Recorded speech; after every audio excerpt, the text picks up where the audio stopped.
কুসুমের অবস্থা জানার পর শঙ্করকে উচিত শিক্ষা দিল ইন্দ্রাণী গাঙ্গুলি। আমরা এমনটাই দেখতে পারব আজকের পর্বে। বিস্তারিত জানতে ভিডিওটি দেখতে থাকুন। গল্পের শুরুতেই দেখা যায় কুসুমের অবস্থা অনেক বেশি খারাপ। কুসুম আর আয়ুষের সম্পর্কের কথা জেনে যাওয়ার পর শঙ্করবাবু কুসুমকে শেষ করে দেবে বলে ঠিক করেছিল। আর সেই জন্য কুসুমের জন্মদিনের দিনটাকেই বেছে নিয়েছিল শঙ্করবাবু। তখনই শঙ্করবাবু বলেন, কুসুম, আমি আর সহ্য করতে পারছি না, তাই তোকে এবার শেষ হতেই হবে। এরপরই দেখা যায় শঙ্করবাবু প্রসাদের মধ্যে বিষ মিশিয়ে কুসুমকে খাইয়ে দিয়েছে। আর কুসুমের অবস্থা অনেক বেশি খারাপ হয়ে যায়। তখনই সেখানে চলে আসে আলুশ। এসে বলে, কাকা, তুমি এটা কি করলে? তুমি নিজের মেয়েকে শেষ করে দিতেও একবার ভাবলে না? তুমি একটা পাষাণ কিভাবে হতে পারলে বলো তো? শঙ্করবাবু বলে, আমরা হলাম তোমাদের বাড়ির কাজের লোক। আর কাজের লোকের সাথে তোমার ভালোবাসা কখনো হতে পারে না আয়ুষ বাবা। কর্তা মা যদি এসব জানতে পারে তাহলে সহ্য করতে পারবে না। তাই আমি কুসুমের বিরুদ্ধে এই ব্যবস্থা নিয়েছিলাম। তখনই আয়ুষ বলে, তুমি ভুল সিদ্ধান্ত নিয়েছ। এই সিদ্ধান্তটা তোমার একদমই নেওয়া উচিত হয়নি। আর তুমি এই সিদ্ধান্তটা কিভাবে নিতে পারলে? কুসুম তোমার নিজের মেয়ে। নিজের মেয়েকে শেষ করতে একবারও ভাবলে না? এরপরই শঙ্করবাবুকে বলে, তাড়াতাড়ি করে গাড়িটা নিয়ে এসো। কুসুমকে আমাকে হসপিটালে নিয়ে যেতে হবে। যেভাবেই হোক কুসুমকে আমি বাঁচাবি। এরপর শঙ্করবাবু গাড়ি চালাতে থাকে। আর তখনই আয়ুষ বলে, আমি তোমার কিছু হতে দেব না কুসুম। আমি তোমাকে ঠিক সুস্থ করে তুলব, দেখো। এর মাঝখানে অন্যদিকে অনুষা আর ঈশান দুজনে মিলে কথা বলছিল। অনুষা বলে, আচ্ছা ঈশান, তোমার কি হয়েছে বলো তো? তুমি কেমন যেন এখন একটু মনমরা হয়ে থাকো। আমার কিন্তু তোমার এরকম ঈশানকে একদমই পছন্দ নয়। এর মাঝখানেই ঈশান ঠিক করে আলুষকে ফোন করবে। কিন্তু আলুষ কোনোভাবেই ফোনটা ধরে না। তখন ঈশান বলে, ভাইয়া ফোন ধরছে না। ঠিক আছে, আমি বরং কুসুমকে ফোন করি। এরপর অনুষা কুসুমকে ফোন করে, কিন্তু কুসুমও ফোন ধরে না। যার ফলে ওদের সন্দেহ আরও জোরালো হতে থাকে যে ওরা দুজন কোনো বিপদে পড়েনি তো। এরপরেই কুসুমকে নিয়ে সোজা হসপিটালে পৌঁছে যায় আলুষ। আলুষ তখন বলে, যেভাবেই হোক ওনাকে সুস্থ করে দিন। এরপর ডাক্তারবাবু বলে, এটা তো অন্যরকমের কেস। আপনারা থানায় গিয়ে ডায়েরি করে আসুন, তারপর আমরা চিকিৎসা শুরু করব। তখন আয়ুষ বলে, কেন? এই পেশেন্টের যদি কিছু হয়ে যায় ততক্ষণে আপনারা কি কোনো দায়িত্ব নেবেন? আপনাদের তো দেখছি কোনো কাণ্ডজ্ঞানই নেই। এরকমভাবে চলতে পারে না।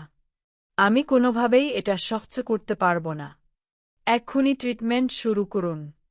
আপনাদের বাড়ির যদি কেউ হতো তাহলে কি এরকমভাবে ফেলে রাখতে পারতেন? এরপরেই ডাক্তারবাবু তাড়াতাড়ি করে পেশেন্টকে দেখা শুরু করেন। আর জিজ্ঞেস করেন, পেশেন্ট আপনার কে হন? শঙ্করবাবু নিজেও কুসুমের পরিচয় দিতে চায় না। তাই আয়ুষ বলে, আমার নাম আয়ুষ্মান গাঙ্গুলি। এটা হলো আমার স্ত্রী কুসুম গাঙ্গুলি। নিন, এবার অন্তত ট্রিটমেন্ট শুরু করুন। তখনই সবাই মিলে ডাক্তাররা ট্রিটমেন্ট শুরু করে।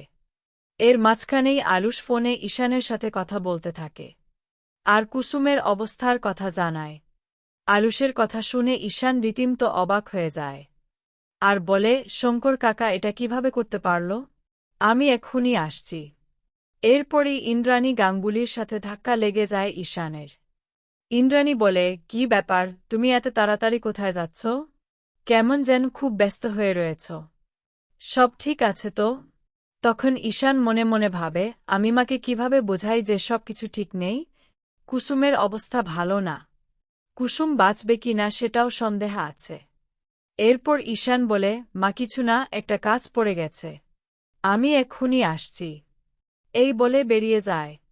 কিন্তু ইন্দ্রাণী গাঙ্গুলির সন্দেহ আরও বাড়তে থাকে। এর মাঝখানে আয়ুষের সাথে কথা বলতে থাকে ঈশান। ঈশান বলে, ভাইদা, কুসুমকে কে বিষ দিয়েছে বল। চুপ করে থাকিস না।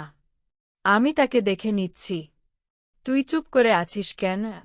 এরপরই আয়ুষ শঙ্করবাবুর দিকে ইশারা করে। তখন ঈশান বলে, কাকা। কাকা এই কাজটা করেছে। নিজের বাবাই এই কাজটা কিভাবে করতে পারল ভাইদা? তখনই ঈশান বলে, কাকা, তুমি এই কাজটা কিভাবে করতে পারলে? তুমি নিজের মেয়েকে মারার জন্য এভাবে বিষ দিতে পারলে? তখনই শঙ্করবাবু বলেন, যা করেছি বেশ করেছি। এরকম মেয়ে থাকার থেকে না থাকাই অনেক ভালো, যে কিনা বিশ্বাসঘাতকতা করে। তার মতো মেয়ের কোনো জায়গায় ঠাঁই হবে না। ওর এই পৃথিবী থেকে চলে যাওয়াটাই ভালো। তখনই ঈশান বলে, তোমার মনে হয় মাথা খারাপ হয়ে গেছে। তুমি হয়তো ভুলে গেছ, কুসুম অ্যাডাল্ট আর কুসুমের একদম অধিকার আছে নিজের মতো করে বাঁচার।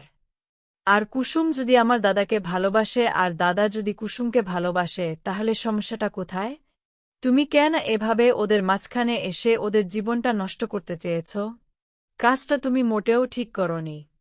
তুমি যে কাজটা করেছ সেটা অনেক বড় ভুল। তখনই শঙ্করবাবু বলেন, আমি যা করেছি তা একদম ঠিক কাজই করেছি। এদিকে ফোনে অনুশ্রীর সাথে কথা বলে সবটা জানিয়ে দেয় ঈশান। আর অনুশ্রী জানতে পেরে ভয়ে একেবারে কেঁপে ওঠে। বলে, সে কি? এখন কেমন আছে আমাদের কুসুম? তখনই ইন্দ্রাণী গাঙ্গুলি বুঝতে পারে কিছু একটা হয়েছে। কেউ তাকে কিছু জানাচ্ছে না। কিন্তু কি হয়েছে সেটাই তাকে খুঁজে বের করতে হবে। এর মাঝখানে আয়ুষ বলে, কাকা তুমি একটা কথা জেনে রাখো, আর যদি কুসুমের কিছু হয়, আমি তোমাকে ক্ষমা করব না। কিছুতেই না। এই কথা জেনে রাখো। এরপর শঙ্করবাবু বাড়ির দিকে রওনা দেয়।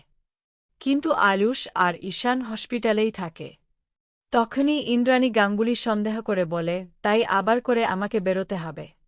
শঙ্করবাবু বলেন, কোথায় যাবেন কর্তামা? তখন ইন্দ্রাণী গাঙ্গুলি বলে, তোমার সাহস তো এখন অনেকটাই বেড়ে গেছে শঙ্কু। কোনোদিনও তুমি আমাকে এই প্রশ্নটা জিজ্ঞেস করতে না। আর এখন জিজ্ঞেস করছ? কি ব্যাপার বলতো? শঙ্করবাবু বলেন, না, আমি ভুল করে জিজ্ঞেস করে ফেলেছি, ক্ষমা করবেন। এরপর গাড়িতে করে হসপিটালে যাবে বলে ঠিক করে ইন্দ্রাণী গাঙ্গুলি। এর মাঝখানেই দেখা যায় আয়ুষ কুসুমকে বলে, তুমি সুস্থ হয়ে ওঠো। এই পৃথিবীটা অনেক সুন্দর। আমি তোমাকে নিয়ে ঠিক একটা নতুন জায়গায় গিয়ে নতুন করে বাঁচার আশা দেখছি। আমি তোমাকে কিছুতেই শেষ হয়ে যেতে দেব না কুসুম। তোমার ছোট সাহেব সবসময় তোমার সাথেই থাকবে। এর মাঝখানেই কুসুম একটাই অসুস্থ হয়ে পড়ে যে তার অবস্থা একদমই ভালো থাকে না। তখনই নার্স বলে, মনে হচ্ছে পেশেন্টকে বাঁচানো যাবে না। এই পেশেন্টের অবস্থা খুবই খারাপ। তখন আয়ুষ বলে, এরকম বলবেন না। ওকে সুস্থ করাতেই হবে। আপনারা কোনোভাবেই ওকে শেষ হতে দেবেন না। ও আমার প্রাণ। এরপরই নার্স বলেন, ডাক্তারবাবুরা চেষ্টা করছেন, কিন্তু জানি না শেষ পর্যন্ত কি হবে। এর মাঝখানেই ঈশান বলে, না, টাকা পেমেন্ট করতে হবে। তখনই রিসেপশনিস্টকে খুঁজতে থাকে। আর বলে, আচ্ছা রিসেপশনিস্ট কোথায় আছে জানেন? তখন একজন বলে, আশেপাশেই আছে হয়তো। কেন বলুন তো? ঈশান বলেন, আমি কুসুম সরকারের যে টাকাটা হয়েছে সেটা পেমেন্ট করব। তখন সে বলে, কুসুম সরকার? এই নামে তো কোনো পেশেন্ট আমাদের হসপিটালে ভর্তি নেই। ঈশান বলে, কুসুম সরকার মানে কুসুম ভর্তি নেই? তখনই নার্স বলে, উনি তো কুসুম গাঙ্গুলি নামে অ্যাডমিট হয়েছেন। তখন ঈশান বলে, আচ্ছা ওই পেশেন্টের টাকাগুলো আমি ক্লিয়ার করব। তখনই সেখানে চলে আসে ইন্দ্রাণী গাঙ্গুলি। ইন্দ্রাণী গাঙ্গুলি এসে সবটা জানার চেষ্টা করে। আর যখন সত্যিটা জানতে পারে তখন বলে, এটা কিভাবে সম্ভব হল? আমি ভাবতেও পারছি না। আর এদিকে শঙ্করবাবুর মাথা একদম নিচু হয়ে যায়। কারণ সে যে কুকীর্তি করেছে সেটা যে কত বড় একটা অপরাধ সে নিজেও বুঝতে পেরে গেছে। এদিকে কুসুমের অবস্থা এতটাই খারাপ হয়ে গেছে যে ডাক্তারবাবুরা প্রায় সব আশা ছেড়ে দিয়েছেন। কিন্তু আয়ুষ ভাবে, যেভাবেই হোক না কেন কুসুমকে সে বাঁচিয়েই ছাড়বে।